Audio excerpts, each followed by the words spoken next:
Ai. Bom, nossa aula 79 tá aquele tipo de aula assim do jeito que eu gosto. Por quê?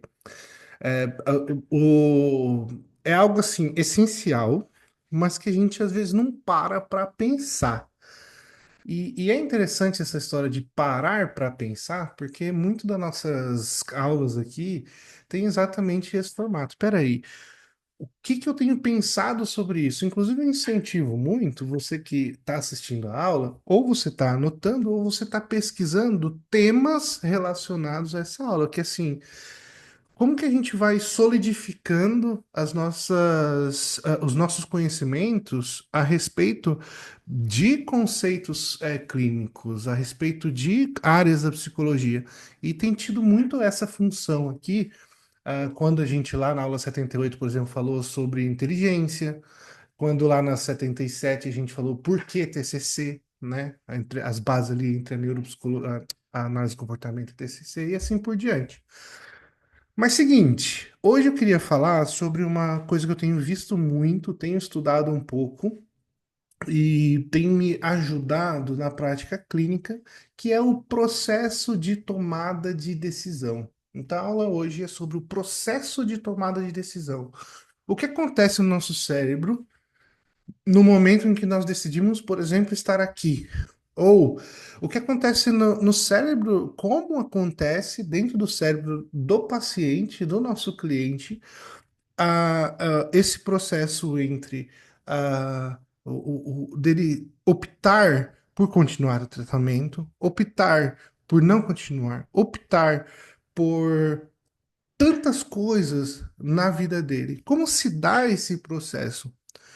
E essa reflexão nasceu por conta de uma demanda que eu tenho estudado recentemente, porque é uma demanda muito nova, e eu quero trazer uma aula só sobre isso aqui, uma demanda muito nova que tem aparecido no consultório, que são as questões dos jogos, né?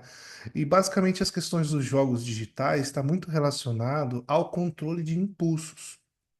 É, Só que ao mesmo tempo, o que que fez essa pessoa tomar a decisão para isso? Recentemente.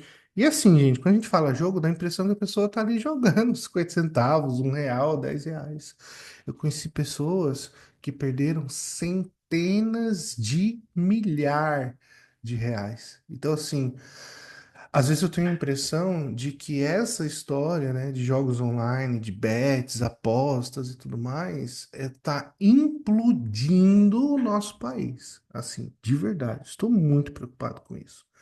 E isso vai caindo no consultório, não é uma vez, não foi duas, não foi três, e tem se tornado cada vez mais repetido. E um processo interessante que aparece, quando aparece, tem aparecido já em situações muito catastróficas, porque a pessoa ela vai segurando, segurando, segurando, e ela vai mantendo isso em sigilo. E então tenho estudado um pouco mais, como é um evento recente, assim como o burnout, a gente olhava para o burnout e falava assim, é um tipo de depressão, com ansiedade, só que dá no trabalho. Não. Burnout, falando isso, a gente precisa de uma aula de burnout também, né? Você vê 80 aulas de burnout, a gente vai estudar, tem características muito específicas, não é só um transtorno, não é ali um ataque de ansiedade, não é. Tem funções de funcionamento, topografia do transtorno muito peculiar e muito característica. E aí, essas novas demandas que vão aparecendo, e sempre vão aparecendo, né? O tempo, nossos tempos de mudança, nos fazem, então, da necessidade de desenvolver e de retomar estudos para sabermos da onde nós partimos. Então, antes de estudar impulso, antes de falarmos sobre impulso, eu falei assim, mas espera, como se dá, então, o processo de decisão? E aí foi então que eu fui estudar sobre isso. E eu, na verdade, eu nem lembrava muito do nome do filósofo. Eu tive que pesquisar, que nem é nova essa reflexão, né? Eu tive que pesquisar, eu pesquisei assim, qual é o nome do filósofo que dizia que toda decisão é errada? Aí o Google falou, você deve estar falando de Kierkegaard. Então, assim, estou desculpado por ter esquecido o nome do filósofo, né? O Kierkegaard, ele, assim, nem me lembro o ano, acho que coisa de 1300 ou coisa assim, mas só com trazendo um background, assim, de que essa reflexão não é nova. Ele, basicamente, a história dele, assim, que eu lembro, ele queria se casar com uma mulher que ele era apaixonado. E de tão apaixonado por essa mulher, ele percebia que ela era muito formidável e ela era muito incrível. E aí isso começou a gerar nele um temor do tipo, será que eu vou conseguir sustentar essa mulher durante a minha vida toda? E será que eu vou conseguir então ser suficiente para essa mulher? Será que eu vou conseguir amá-la do tanto que ela merece? Isso bateu uma angústia, um sofrimento nele de um tanto que fez com que ele terminasse com a mulher que ele amava, né? E aí ele ficou um bom tempo ali, né, nesse processo depressivo, esse processo de sofrimento, e ele escreveu coisas muito ricas sobre isso, porque ele viveu a vida toda arrependido. E no final da vida dele, ele então escreveu sobre isso, sobre o arrependimento. E quando eu acho que vale a pena a gente olhar para o Kierkegaard e ver a contribuição filosófica dele a nível de história, né, de vida, pensando de que existe existe algo muito sério, algo muito profundo nessa ideia de tomada de decisões. E o Kierkegaard, depois de ter tomado a decisão que mudou a vida dele, ele escreveu o livro, então, não me lembro o nome do livro, você pode pesquisar aí também, tá? Mas como um background mesmo, é, é, ele escreveu esse livro dizendo que toda decisão envolve sofrimento. Toda decisão, em outras palavras, né, o Sérgio aqui, toda decisão é um erro. Toda decisão envolve perda. E ninguém quer perder, né? Ninguém quer perder. E quando eu olho assim para a história do Kierkegaard, eu olho automaticamente andando aí no tempo, agora sim entrando na área que a gente já conhece e tudo mais, estudou, saindo um pouco da filosofia, aí eu vou cair lá no Skinner, porque o Skinner foi o primeiro cara que me provocou sobre essa relação da decisão, do processo de tomada de decisão. Por quê? É revolucionário, tipo reacionário no bom sentido, e polêmico como o Skinner ele já pega e arregaça as portas e escreve o livro, que foi o primeiro livro assim que quebrou tudo, assim, várias convicções, que é o livro O Mito da Liberdade, né, do Skinner. E o que que ele traz nesse livro? O nome já diz, né? Ele diz que liberdade não existe. Isso é um grande problema. Ele basicamente vai trazer, né, o Skinner, e diante dos estudos, daquele jeitão, né, da análise do comportamento, de que a liberdade em si, na verdade, é um processo de reforçamento, né? As escolhas, na verdade, vão ser tomadas de acordo com um processo de reforçamento e de histórica cultural. E aí é onde ele traz essa ideia, né, do desenvolvimento oncogenético, ontogenético, filogenético e da cultura. Ele vai dizer que a cultura, ela reforça comportamentos, ela vai dizer que o ambiente, a história pessoal reforça comportamentos, assim como a espécie, né, em si. Então ele já começa dizendo assim, olha, você acha que você é livre, mas você não pode voar. Você não tem a liberdade de voar. Então ele traz essa ideia de que não existe liberdade. E isso é muito sério porque nos coloca num outro patamar de dizer assim, se não existe liberdade, nós temos um grande problema teórico aqui.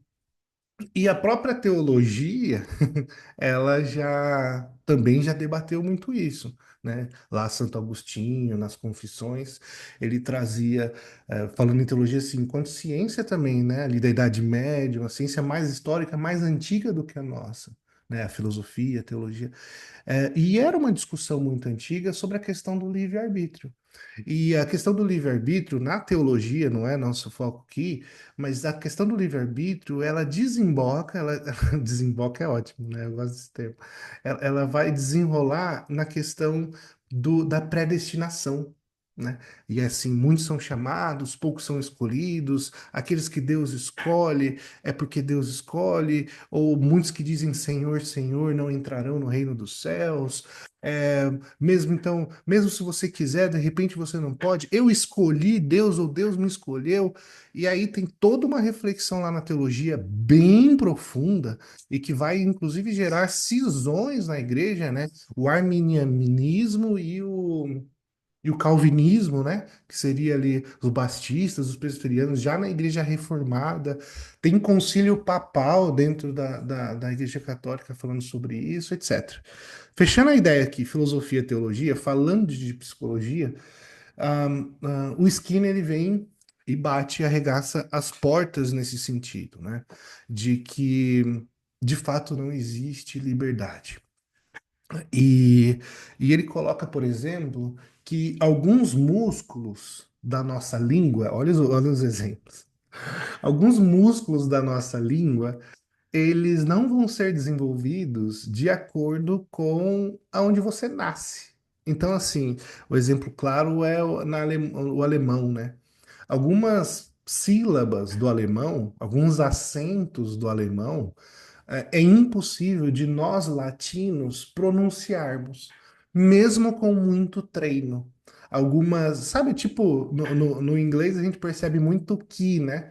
Tipo, teacher, é como se eles até brincam que o sotaque brasileiro i, não sei, açaí, que a gente usa muito i. Então, o teacher, ó, pra gente, a gente já faz automaticamente o i, né? O teacher, é, então, assim, por quê? Porque existe um vício de linguagem que foi reforçado culturalmente desde quando a gente nasceu. E isso fica mais grosseiro quando a gente tem línguas de outras etiologias, onde nós temos, então, facetas muito delicadas da linguagem e tudo mais, que a gente não vai conseguir, mesmo que queira, a gente não vai conseguir pronunciar. Esse músculo não foi desenvolvido. Então, ainda que eu queira, veja, eu não tenho essa liberdade. Eu não tenho a possibilidade de escolher fazer isso, porque o meu histórico já me impede que eu faça tal coisa. Até vi recente um vídeo dizendo assim: olha, qual que é seu sonho? Uma candidata sendo entrevistada. Qual que é seu sonho? Ah, eu quero ser mãe. Eu quero ter 5 filhos. Eu falei assim, tá, mas você tem 28. Então você quer ser prefeito quantos anos? 8. Eu falei assim, a conta não fecha. O entrevistador falando, né? Olha, a conta não fecha. Se você tem 28 com 38, você vai ter 36. Se você quer ter 5 filhos, você vai ter filho aos 40. E aí, veja, a minha história, ainda que eu opte por isso, a minha história, meu histórico de reforçamento, as coisas que eu acredito, as coisas que foram me colocando, me impedem de ter essa liberdade. E olha que interessante onde a gente vai caminhando. Porque depois da filosofia, depois da teologia, agora entrando no behaviorismo, nós vamos pensar sobre a TCC. No modelo básico, ortodoxo, beckiano, nós temos claramente lá a tríplice, né? O ABC, o Albert Ellis, o Aaron Beck, situação, pensamento e as reações. E esse modelo, né, que é o nosso modelo base, nossos elementos, nossos fundamentos teóricos, deixa eu ligar o ar aqui. Nossos fundamentos teóricos, nós não abrimos mão dele. Por quê? É a nossa, é onde o nosso campo joga, tá? E tudo isso vai ser colocado dentro desse campo. Só que no modelo básico, você olha assim, então tá bom, aconteceu uma coisa, e aí você teve o processamento cognitivo baseado nessa coisa. Esse processamento cognitivo, ele nasce de algo mais estruturado dos níveis da cognição, né? Quando a gente pensa lá em em crenças subjacentes, em crenças nucleares, né, em comportamentos adaptativos ou de questões é, reacionárias, enfim. Esse é o modelo. Só que quando a gente olha para as reações, né, físicas, emocionais, comportamentais, a gente meio que tem solto o comportamento, e essa é onde a gente gera aqui a discussão lá com a análise do comportamento. O comportamento, ele gera uma nova situação. Esses dias eu até fiz aqui um gráfico, não vou abrir aqui com a gente, que eu vi que na gravação não fica tão legal, que é a situação, o pensamento, a emoção, o comportamento, ele vira uma nova situação. Então a gente apresenta um modelo da TCC linear, mas na verdade ele é helicoidal. Ele vai acontecendo, isso se repete 10.000, 70.000 vezes por dia dentro da vida de cada pessoa. Do tempo aqui que a gente está se falando, já aconteceu muitas coisas dentro da sua cabeça, que o Skinner vai falar dentro da pele, né? Dentro e fora da pele, eu gosto desse termo, é, muito sobre isso. E aí, então, nós temos esse modelo básico, como se o processo cognitivo baseado na crença nuclear, que é desenvolvido na infância, consolidado na adolescência e tudo, também nesse modelo, a gente vai olhar, né, para fitogenese e para oncogenese, né, que é o como é que chama, gente? Que tem o, o, o fenótipo e o genótipo, né? Nós vamos olhar assim como um todo, não nessa intenção de separar, né, o genótipo e o fenótipo, mas entendendo assim, olha, acontece, né? Nós temos a crença, Jung vai explorar melhor a crença, etc e tal, e é isso que acontece. E aí o pensamento automático vai ativar ali a emoção, o fisiológico e o comportamento também. Só que note que parece que tem alguma coisa que acontece aqui e quem vai trabalhar com vícios, quem vai trabalhar com. Só um parênteses, tá, gente? Vícios e hábitos, eu já disse isso aqui. Vícios e hábitos, neurologicamente falando, a gente está falando da mesma coisa, tá?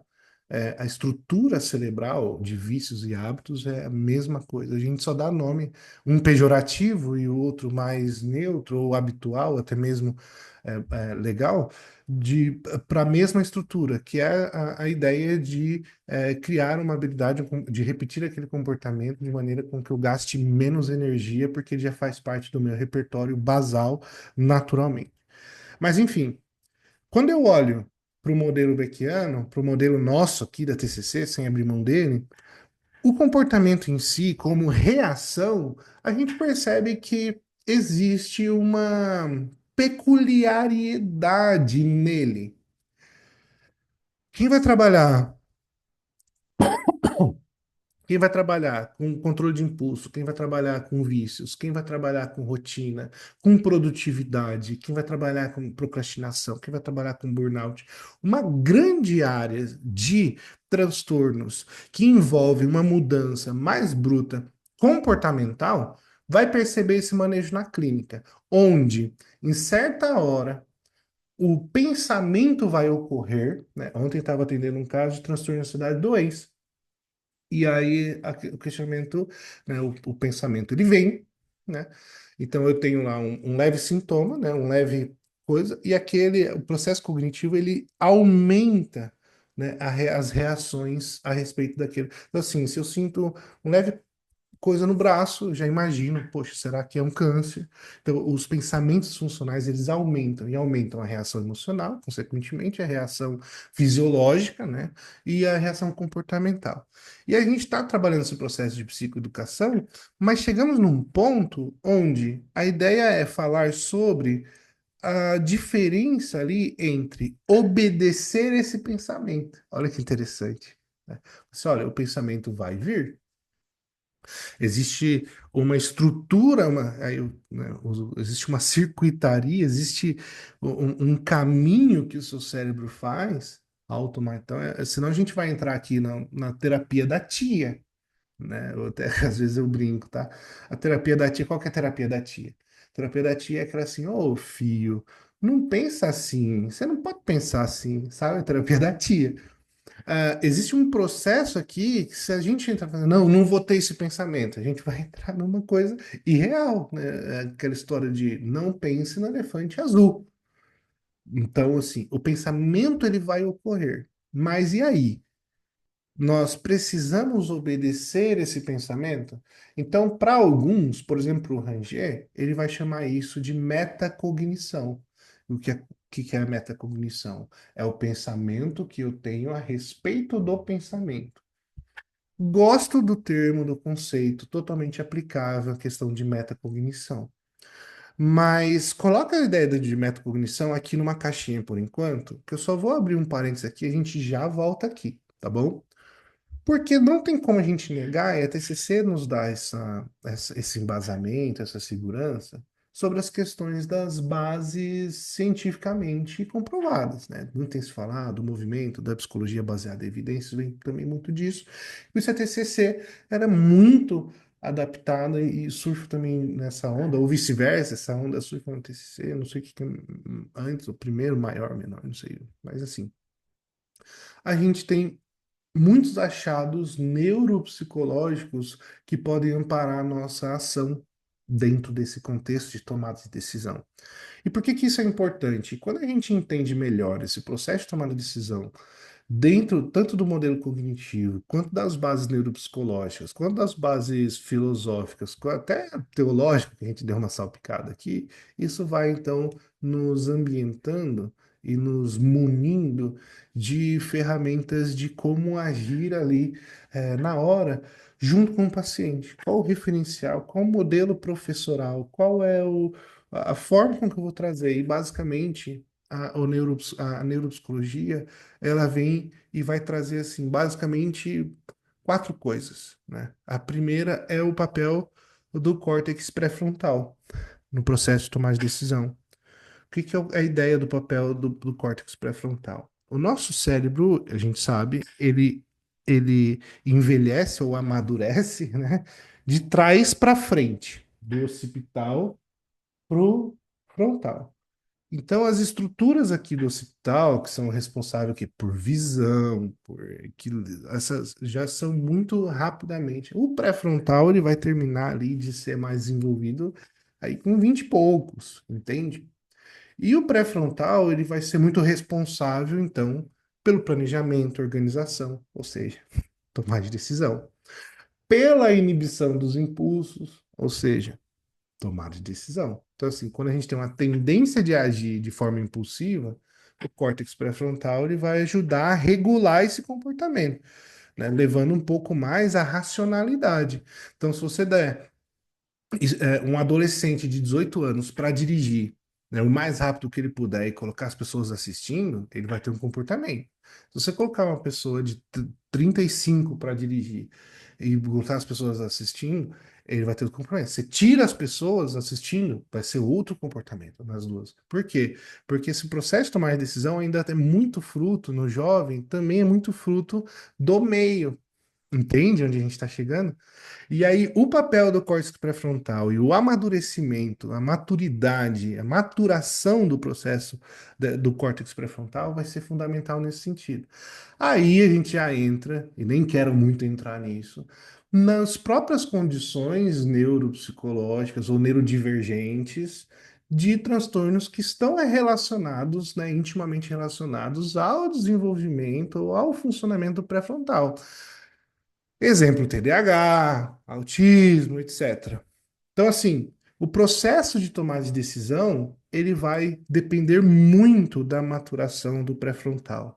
E aí, isso você já deve ter percebido que se você trabalha com adolescentes ou com adultos mais jovens, ali 20 e poucos, isso daí vai ter que você vai fazer o papel junto com os pais, você vai fazer o papel desse córtex pré-frontal. Muito da nossa ação nas tomadas de decisão, né, enquanto terapeuta, vai ser fazer esse papel da racionalização. E às vezes a gente dá até uma agonia, já conheci alguns psicólogos atendendo mais adolescentes, dá até uma agonia que parece básico, mas na verdade a gente está fazendo a função aí de um órgão, digamos, né, que ainda não está pronto, né? É, é uma, é um, não sei se eu posso usar o termo aqui, sabe, não sei se cabe, eu nunca pensei nesse exemplo, tá? Mas se estiver errado. É, como se fosse ali o in vitro, né? Na fertilização in vitro, você está fazendo ali um órgão, como se fosse o útero, só que externo, né? A base, até que haja a maturação daquele bebê e você possa, então, trazer e utilizar os recursos pessoais. Não sei se funciona esse exemplo aqui, tá bom? Mas é mais ou menos essa ideia que vem na cabeça. A maturação do pré-frontal. Dentro disso, dentro dessa caixa da questão da neuropsicologia, também nós vamos entrar na questão do sistema límbico, obviamente, né? Sem querer aqui dar uma questão assim, mas as decisões impulsivas, né, que a gente vai ter lá, mais diante de uma emoção forte, ou do medo, ansiedade, aquela questão. Lembra lá do mecanismo luta ou fuga? Lembra disso?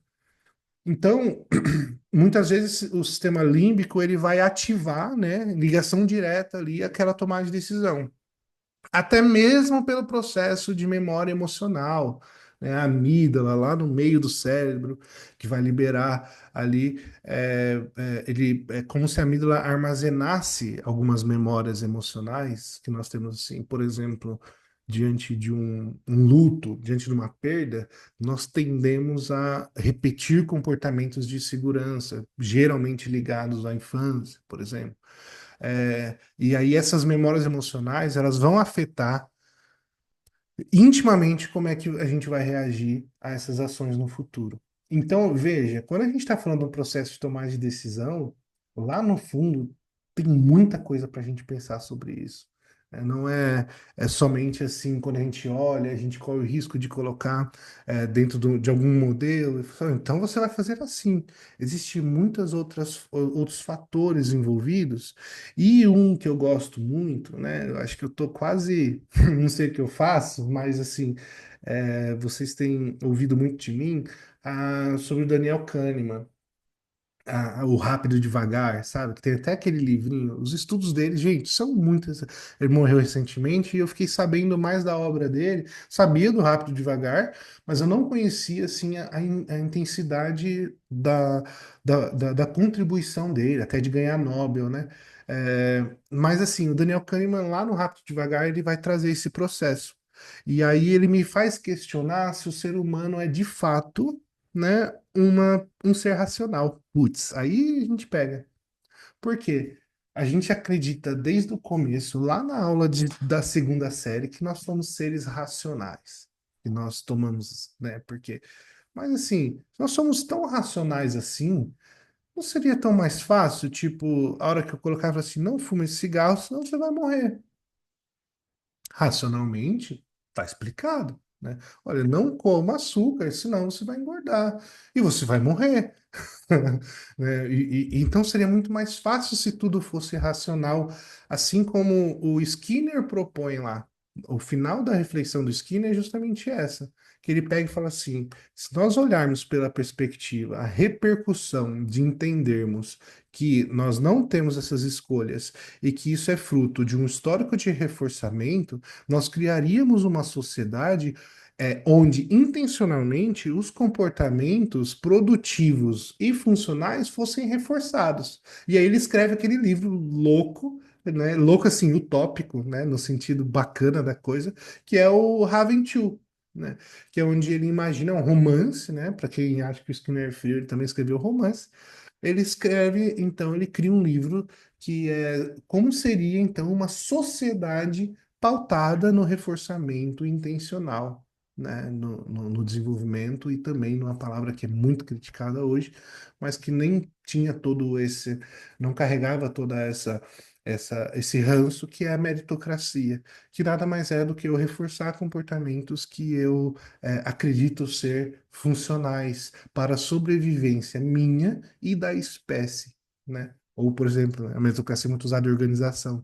Meritocracia nada mais é do que eu criar um sistema de reforçamento que gere um reforço positivo aos comportamentos que mantêm aquele organismo, no caso a empresa, é viva e cada vez mais viva. Porque a empresa que não está crescendo está morrendo, porque o mercado está crescendo, você naturalmente está perdendo o market share, a fatia do mercado.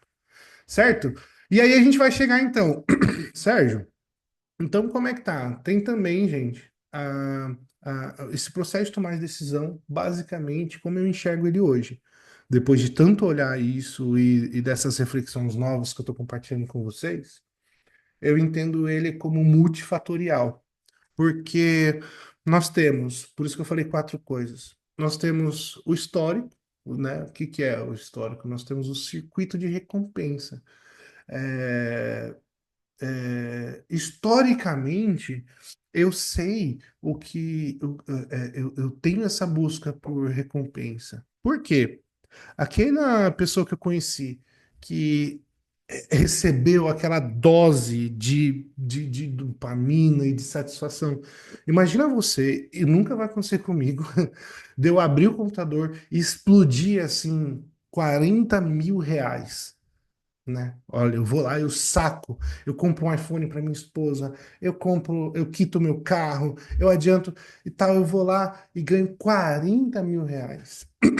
Então, assim, a dose de prazer que essa pessoa experimentou com um baixíssimo nível eh, de esforço para receber tudo isso. Eu nunca recebi, acho que nunca vou receber. Você, espero eu, nunca tenha recebido. Então, de igual maneira, a pessoa que fumou, aqui em doses menores, a pessoa que fumou, a reação, a conexão, a circuitaria ali, a sinapse realizada com o cérebro, ali no cérebro, quer dizer, quando ela fuma, você que nunca fumou, nunca vai saber. Por quê? Porque é uma sensação, né? E por isso é a dose natural mais viciante da natureza, né? É a droga mais viciante da natureza, a nicotina. Por quê? Aquela sinapse específica, aquele prazer específico, só quem fumou conhece. Então, como nós vamos então agir dentro desse sistema de recompensa, olhando para um histórico de vida, pensando nesse formato de funcionar, né, o do rápido devagar, olhando sobre todos esses aspectos e ainda por cima, muitas vezes, tendo que agir no momento ali, que muitas vezes a pessoa precisa decidir, tomar a decisão ali no ponto, né, no modelo de decisão, no modelo assim no meio do estresse, sabe assim, construir o avião em voo. Aqui a gente consegue sentar, estudar as coisas, mas na grande maioria das vezes, ali a terapia, a sessão está acontecendo ali em real time, né? A vida é o que acontece quando a gente está ocupado fazendo planos, dizem, diz aquela frase, eu adoro essa frase. Mas a ideia é essa. Então, quando a gente está falando de processo de tomar de decisão, e aí eu vou recorrer ao Freud, eu tô meio freudiano, né? Ultimamente, né? Não sei se vocês lembram.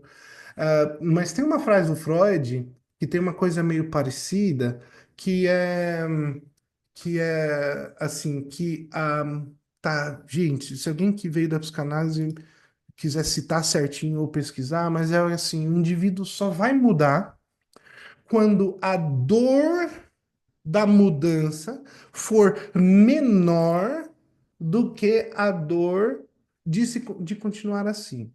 Alguma coisa assim, o Freud vai trazer. E aí, qual que é a ideia? Que ali, do jeito dele, 100 anos atrás, talvez ele estava querendo dizer de que ele percebia, hoje a gente sabe que não é só esse o intuito de mudança, não é só esse o motor da mudança, mas que muitas vezes acaba acontecendo que a pessoa vai parar de fumar quando o médico falar, olha, você vai morrer.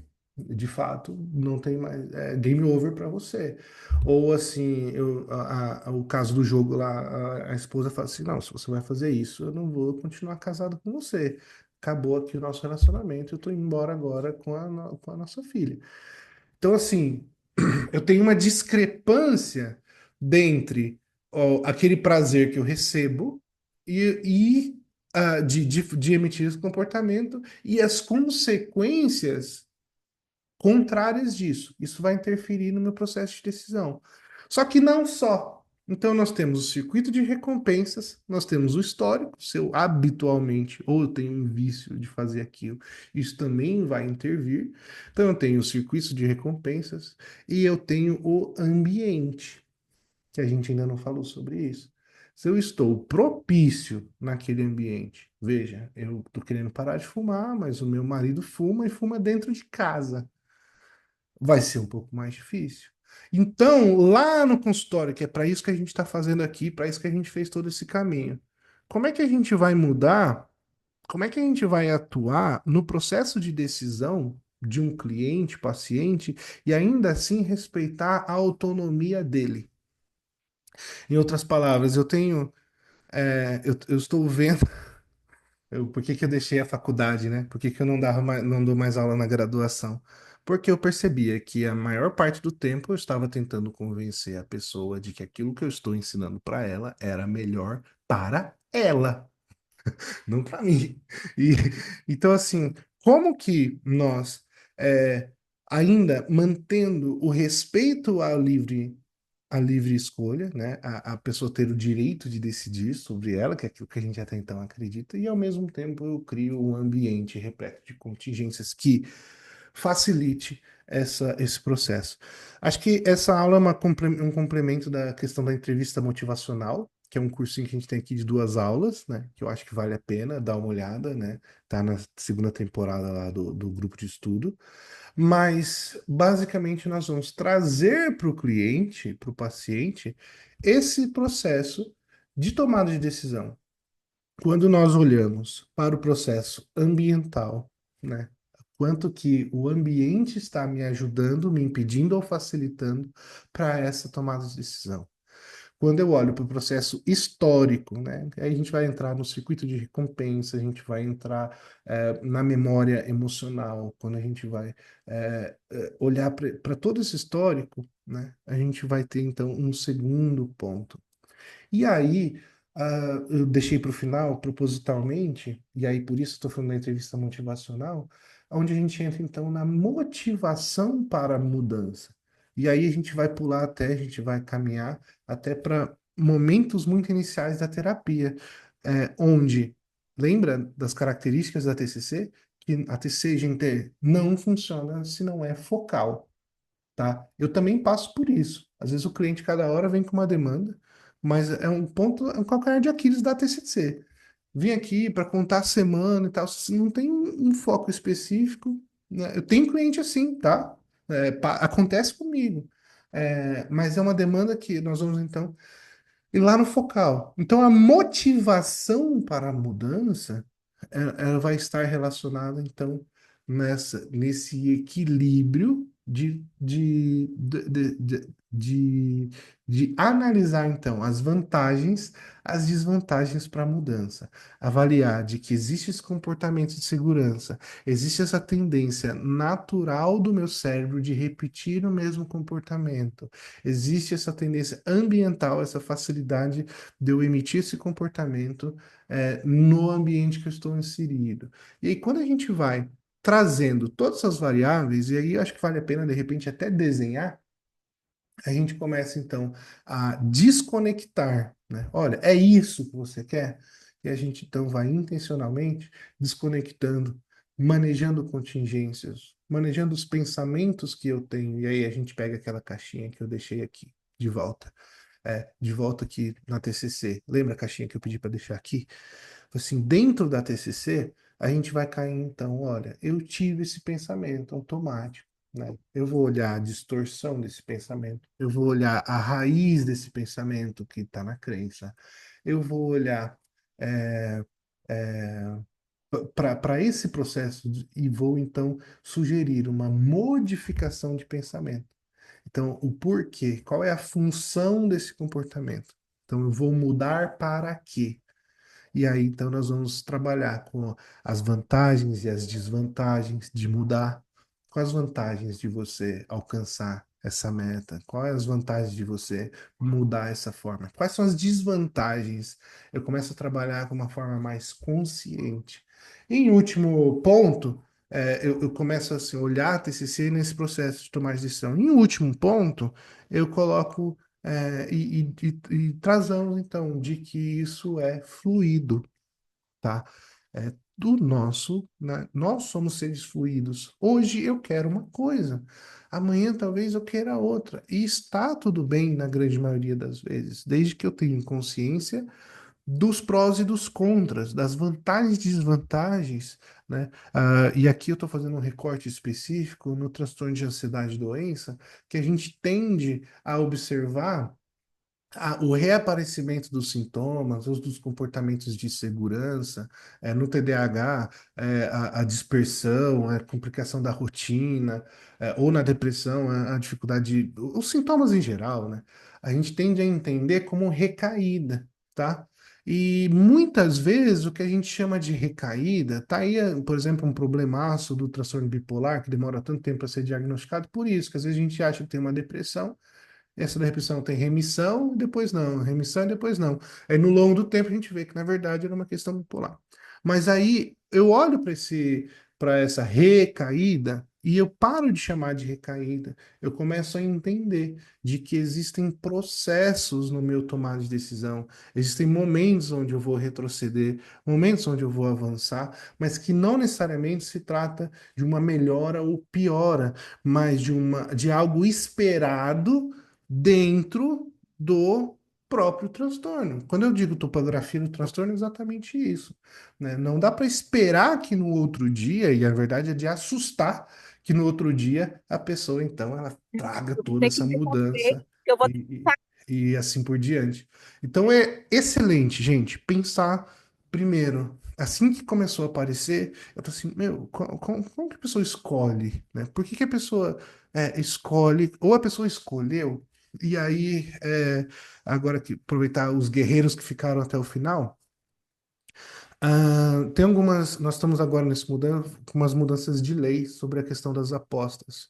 E aí o governo retirou, acho que 600 sites do ar, 600 sites, tá certo que não é nada, mas a ideia é retirar alguns sites do ar que não cumprem com alguns requisitos, e principalmente o governo está criando tecnologicamente um jeito de quem é beneficiário do Bolsa Família, a hora que colocar o CPF ou o cartão do Bolsa Família, não conseguir apostar.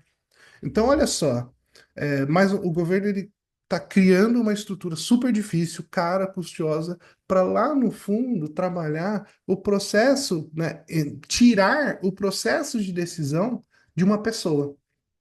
Então, olha só como essa reflexão que parece local, ela pode se expandir. Não que eu seja a favor da pessoa jogar, claro que eu não sou, mas isso tem dividido muitas opiniões. Eu li, por exemplo, uma das pessoas dizendo que o governo não deveria então punir essas pessoas, porque a ideia é que eles iam retirar quem jogasse, né, apostasse com o dinheiro, com o cartão do Bolsa Família, com o dinheiro do Bolsa Família, fosse excluído do programa. E eu já vi alguns estudiosos, né, dizendo que não é esse o caminho, que o governo deveria, então, incentivar e criar regulação sobre a publicidade, regulamentar. Então, a gente começa a criar muitas estruturas, tantas estruturas para ajudar a pessoa a tomar as decisão. Lá no fundo, se a pessoa, ela, como se ela precisasse, então, desse suporte externo. E o que eu acredito, o que eu vejo aqui dentro disso, dentro da psicoterapia até, é que esse desafio, né? A gente fala isso, a gente vive isso nas internações compulsórias, né? Até onde vai o direito da pessoa de utilizar ou de se né, o quanto ela é vítima do ambiente, o quanto ela é fruto desse histórico. Então, são respostas que nunca a gente vai chegar num consenso. Mas quando a gente vai, pelo menos, separando cada um desses elementos, e a gente fez isso ainda que brevemente aqui, a gente percebe que é um dilema, um fenômeno que, né, o processo de tomar de decisão que é multifatorial e que a ênfase em um aspecto seja assim, faz porque pode, né? O famoso, essas minimizações, elas empobrecem a discussão. E aí, quando a gente vai olhando que em alguns casos a gente precisa de algo mais regulamentado, mas o nosso grande sonho é que a pessoa tenha essa autonomia, o que a gente acredita na autonomia do ser humano, a gente vai então olhando um pouco mais para esses vieses, né? Os vieses cognitivos da tomada de decisão. Então, eu estou muito feliz da gente ter esse ponto aqui, e essa é uma discussão, né, muito mais ampla que isso, mas que faz sentido de termos ali, pelo menos assim, onde é que é o nosso jogo, né, aonde que é os nossos pontos aqui que a gente pode trabalhar em sessão. Então, encerrando ali, nós temos a nossa pós-graduação em terapia cognitivo-comportamental, onde a gente para além, né? Hoje me chamaram no telefone perguntando assim, Sérgio, você dá supervisão? Aí eu falei assim, olha, de verdade, eu dou, mas eu acredito que o modelo de supervisão que a gente acredita que a gente viu na faculdade, ele está falido. Por quê? Porque nesse processo de tomar de decisão de novo. Porque em raros casos eu percebo que a pessoa tem inabilidade técnica para lidar com aquela questão. Muitas vezes é uma questão ou de posicionamento, ou enfim, tantas outras coisas que eu acho que vale a pena muito não é somente assim, olha, vem cá, faz isso, coisa assim. Então, eu não acredito tanto mais naquele modelo de supervisão que a gente viu lá na faculdade, que a gente vivencia na faculdade. O que que eu acredito? Eu acredito nesse modelo de formação continuada, onde você caminha, e essa é a proposta aqui, é a proposta até da pós, né? O que que é pós em TCC? Pós em TCC você vai ter o título. Mas na prática, tudo que o Sérgio sabe ou viveu, os meus mais de 10 anos, você está comprando isso por um valor, que como eu estou distribuindo, né? Você está comprando isso, além dos outros professores que vêm dar as disciplinas e tudo mais, que já é uma pós convencional, a diferença da nossa pós é essa. Você está, então, ali adquirindo, olha, do Sérgio, o que que eu posso aprender? E eu estou aqui para te passar, eu quero que você seja melhor do que eu, porque eu também faço isso com outras pessoas, né? Eu vou lá, eu compro essa mentoria, eu compro esse curso para saber o que ele sabe, então essa é a intenção, tá? Você não somente ter lá um título, né, de terapeuta cognitivo comportamental, a gente tem reconhecido pelo MEC e tudo mais, mas que você tem então essa vivência, né, como manejar isso, tem os nossos grupos fechados, né, nossos encontros ali de discussão de casos também é interessante. Então, eu vejo que, em muitos casos, a pós-graduação como a gente tem aí, né? De ter o título, coisa assim, esse é assim, é o básico, tá? Eu acredito que a nossa caminhada junto ela é muito mais enriquecedora por conta desses momentos que a gente tem. E hoje foi um desses dias. Eu estou muito feliz de você estar aqui. Me chama ali no privado para a gente fazer a sua inscrição na nossa pós-graduação. A gente tem 80 aulas aí para trás, essa é a nossa aula 79. Tem 80 aulas aí para trás que você também pode, além dos nossos contatos tete a tete aí, vai ser muito interessante caminhar com você. Espero ter ajudado, a gente se vê, né, na próxima aula.